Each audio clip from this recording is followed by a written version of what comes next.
जो लोग वृंदावन जाते हैं और अगर अहंकार लेके जाएंगे तो उनको तो छोटी छोटी गलियां दिखाई देंगी, नालियां दिखाई देगी, गंदगी शायद दिखाई देगी, कंजेस्टेड एरिया दिखाई देगा।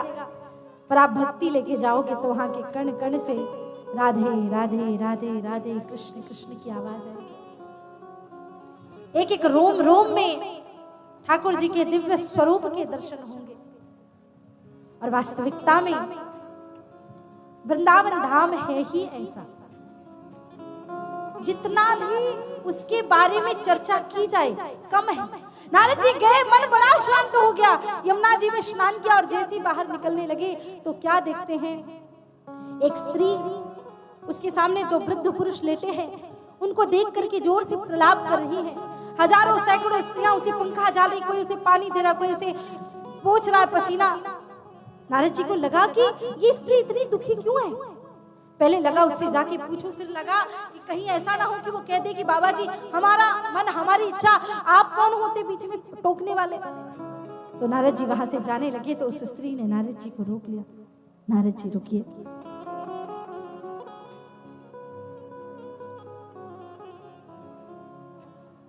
भो भो साधो क्षणं तिष्ठ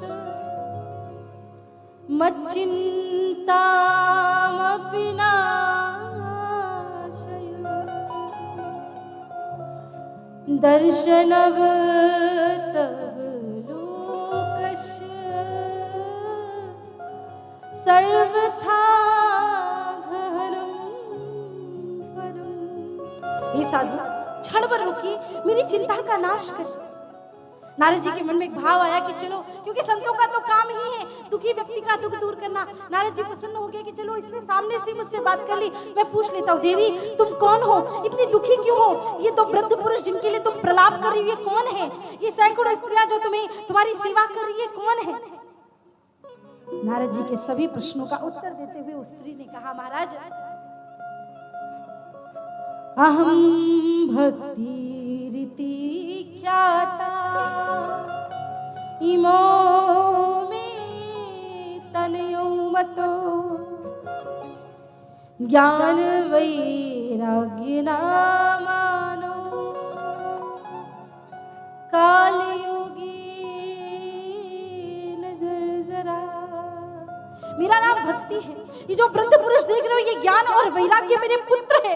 ये जो स्त्रियों को आप देख रहे हैं, गंगाक्षया संताश केमा मत सेवार्थ समागता, गंगा यमुना इत्यादि नदियां जो मेरी सेवा करने के लिए। लेकिन नारद जी, ऐसी देवियों के सेवित भी मैं प्रसन्न नहीं हूँ। आप सोचो कौन सी माँ प्रसन्न होगी जिसके बेटे बूढ़े हो और माँ जवान हो। होना तो ये चाहिए कि माँ बूढ़ी हो तो चलेगा, पर बेटे तंदुरुस्त जवान प्रसन्न रहना चाहिए। और ऊपर से ये मूर्छा अवस्था मेरे बच्चों की मुझसे देखी नहीं जाती। क्या करूं नारद जी। नारद जी ने कहा, देवी आपकी स्थिति ऐसे कैसे हो गई, आप सदैव से तो ऐसी नहीं थी। नहीं, भक्ति देवी ने अपनी कथा सुनाई। उत्पन्ना द्रविड़ी साहम वृद्धिम कर्नाटके गतः क्वाचिन क्वाचिन महाराष्ट्री गुर्जरी जीर्णतांगतः वृंदावनः पुनः प्राप्य नवीनेव स्वरूपिणी जाता हम युवती सम्यक प्रेम रूपातु सांप्रतम। मैं द्रविड़ी देश में उत्पन्न हुई, कर्नाटक में बढ़ी, महाराष्ट्र में मेरा बड़ा सम्मान हुआ, पर जैसे मैं गुजरात में आई मुझे बुढ़ापे ने घेर। मेरे पुत्र भी बूढ़े हो गए, पर वृंदावन पुनः प्राप्यो नवीन स्वरूपिणी। मैं वृंदावन आई, मैं तो पुनः नवीन तरुणी जवान हो गई, पर मेरे पुत्र बूढ़े के बूढ़े रहे। अब क्या करूं। मेरे मन का यही क्षोभ है, यही कष्ट है कि मेरे पुत्र किसी तरह से ठीक हो जाएं। अगर मेरे पुत्र ठीक नहीं होते तो मेरे भी जीने का कोई औचित्य नहीं है। अतः सोचामि चत्मानं विस्मयाविष्टमानसा वद योग निधे धीमान कारणम छात्र किंग भवेत्। और महाराज देवर्षि नारद, आप तो कहते हैं कि नारद जिसकी बात कभी रद्द ना हो, नारदो देव दर्शनः, जिसे नारद जी के दर्शन हो उसे देव के दर्शन होते हैं। नारम ज्ञानम ददाति इति नारदः, जो ज्ञान दे। आपने ध्रुव प्रहलाद जैसे बच्चों को तार दिया, तो फिर मेरे तो बच्चों का उद्धार कर ही सकते। जयति जगति मायां यस्य काया नमस्ते वचन रचनमेकं केवलं चाकलैव ध्रुव पदमपि यातो यत्र पातो ध्रुवोऽयं सकल कुशल पात्रं ब्रह्मपुत्रं ददास्मि। हे ब्रह्मा जी के मानस पुत्र, कृपा करिए। अब संत को अगर एक कार्य समाज हित का मिला है तो वो किए बिना तो वो रुकेंगे नहीं। एक ही काम है संत का, परोपकार करना, कैसे पीछे हट सकते हैं। नारद जी चले वहां से, एक एक संत के पास गए, सबसे पूछने लगे सत्कर्म क्या है, सत्कर्म क्या है। आकाशवाणी ने बताया है मुझे भक्ति ज्ञान वैराग्य के लिए सत्कर्म करना पड़ेगा, पर कोई नारद जी से कुछ कह नहीं पाया। अंततो गत्वा परेशान होके नारद जी बद्रिकाश्रम गए कि अब तपश्चर्या करूंगा और स्वयं भगवान से ही भक्ति देवी ज्ञान वैराग्य के मोक्ष का उपाय पूछूंगा। महाराज नारद जी महाराज जब बद्रिकाश्रम गए तो यहाँ उनको सनकादिक मिले। सनकादियों ने कहा महाराज आपने क्या क्या सुनाया ज्ञान वैराग्य को। बोले हमने 17 पुराण सुना दिए, 4 वेद सुना दिए, गीता पाठ करा दिया, महाभारत की कथाएं सुना दी, सब कुछ सुनाया। तो बोले उनको होश नहीं आया। बोले गीता सुन के थोड़ा थोड़ा होश आया लेकिन फिर मूर्छित हो जाते, क्या रह गया है। नारद जी ने कहा कुछ नहीं रह गया। सनकादियों ने कहा श्रीमद् भागवतम शास्त्रम, भागवत महापुराण की कथा रह गई। नारद जी ने कहा वेदों की ऋचाओं का सार ही तो श्रीमद् भागवत महापुराण में है, महाभारत की कथाएं ही तो श्रीमद् भागवत महापुराण में है, समस्त ग्रंथों का सार ही तो श्रीमद् भागवत महापुराण में है। जब सारे ग्रंथ सुना दिए तो भागवत सुनाने का क्या फायदा।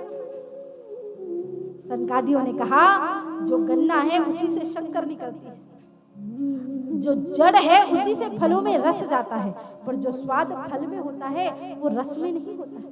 जो स्वाद शक्कर में होता है उससे मिठाइयां बना सकते, वो गन्ने के रस से नहीं बना सकते आप। जो फल है वो सार है, जो जड़ है वो मूल है, जो धर्म ग्रंथ है वो मूल है, और श्रीमद् भागवत महापुराण सबका सार है। हरिद्वार के पावन तट पे चारों भैया सनक सनंदन सनातन सनत कुमार आसन लगा के बैठ गए। एक आसन पे नारद जी बैठ गए और 3 आसन और लगा दिए भक्ति देवी ज्ञान वैराग्य के लिए। तीनों देवी भक्ति देवी ज्ञान वैराग्य आकर के स्थापित हुए सूक्ष्म रूप से, लेकिन अदृश्य है वहां से। 7 दिन तक कथा चली, हर रोज जय जय घोष हुआ, और जब आखिरी दिन जय जय घोष लगाया गया भक्ति सुतो तो तरुणो गृहीत्वा प्रेमैक रूपा सहसा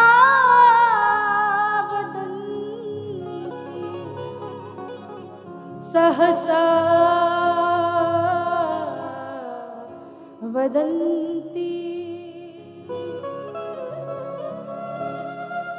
श्री कृष्ण गोविंद हरे मुरारी हे नाथ नारायण वासुदेव,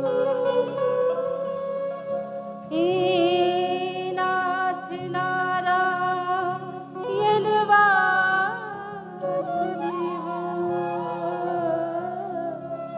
हे नाथ नारायण वासुदेव। भक्ति देवी के हाथ में वीणा है, ज्ञान वैराग्य के हाथ में मृदंग और खरताल है, जय जय घोष कर रहे हैं। और ये सभी माताएं, सभी भैया, जितने लोग मेरी बात सुन रहे हैं, जिन्होंने भी जीवन में गुरु मंत्र नहीं लिया है, या ऐसा लगता है कि जीवन में किसी मंत्र की कमी है, या ऐसा लगता है कि ऐसा कौन सा मंत्र जपे जिससे भक्ति देवी ज्ञान वैराग्य सहित ठाकुर जी मन मंदिर में आके बस जाए। सबसे बड़ा मंत्र है श्री कृष्ण गोविंद हरे मुरारी, हे नाथ नारायण वासुदेव। ये 12 अक्षर मंत्र